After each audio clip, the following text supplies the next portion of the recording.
e conclusionan final que aquela firma como resultado de conferência aqui lo mostra que tem costan positivo que aquela acordar.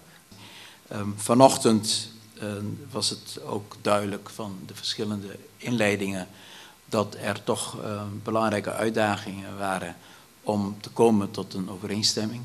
Ik heb de uitdrukking al vaker gebruikt in het context van uitdagingen binnen het Koninkrijk.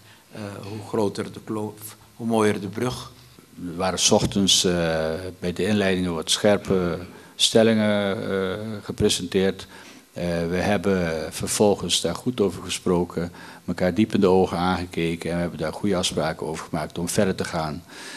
Voor ons was heel belangrijk als Curaçao dat wij achter de uitgangspunten van het overleg tussen de parlementen naar voren is gekomen met betrekking tot geschillenregeling. Daar willen we verder over praten. You know, in life, if you reach all the agreements on one day, then it will be boring tomorrow.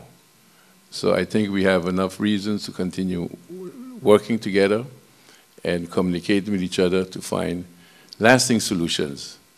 You know, if you get an agreement too quick, it's not good. It may not be good.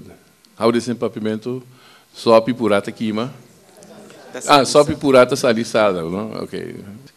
Natuurlijk respecteren wij wat de parlementen onderling hebben afgesproken. En als u goed leest wat wij over ten aanzien van de geschillenregeling hebben afgesproken, dan kunt u ook zien dat wij wel degelijk rekening hebben gehouden met hetgeen de parlementen hebben afgesproken.